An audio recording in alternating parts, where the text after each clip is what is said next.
இன்றைய தினம் மேதகு ஆளுநர் அவர்கள் ஆளுநர் மாநிலிருந்து சில அறிக்கையை வெளியிட்டிருக்கின்றார்கள்.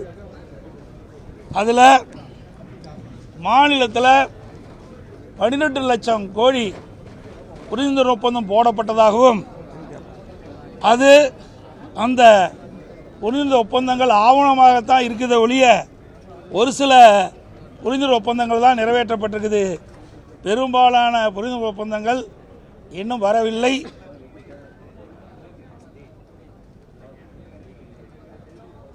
கடந்த 4 ஆண்டுக்கு முன்பு வெளிநாட்டிலிருந்து தொழில் முதலீடு தமிழகம் 4வது இடத்தில் இருந்தது, தற்போது 6வது இடத்திற்கு தள்ளப்பட்டதாக அந்த அறிக்கையில் தெரிவிச்சிருக்காரு.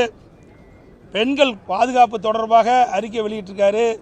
போக்சோ சட்டத்தில் அதிகமாக இன்றைக்கு தமிழகம் பாதிக்கப்பட்டிருக்கின்றது, சுமார் 55% பாதிக்கப்பட்டதாக சொல்லியிருக்கிறாங்க.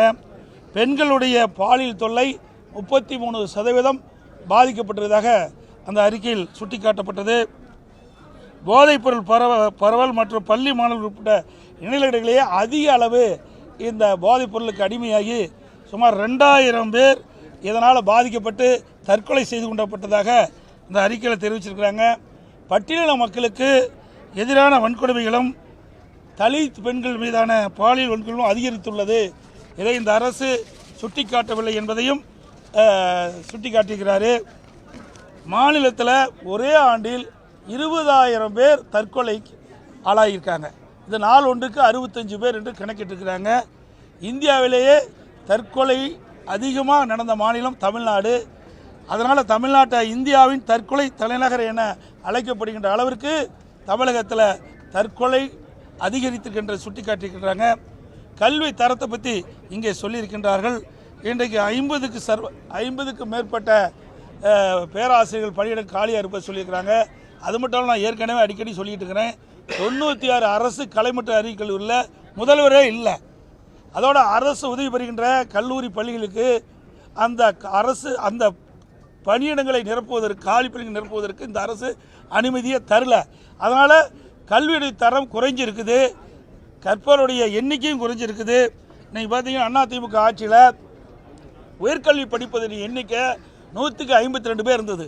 இன்றைக்கு திராவிட முன்னேற்ற கழகம் ஆட்சி பொறுப்புக்கு வந்த பிறகு இப்பொழுது 148 பேராக இன்றைக்கு உயர்கல்வி படிக்கக்கூடிய எண்ணிக்கை குறைஞ்சி போச்சு. இதெல்லாம் சுட்டி காட்டியிருக்காரு. அதே போல் மாநிலத்தில் உள்ள திருக்கோயிலுக்கு இன்னும் அறங்காவல் நியமிக்கவில்லை, இதனால் பக்தர்கள் பாதிக்கப்பட்டிருப்பதாக சுட்டி காட்டியிருக்காரு.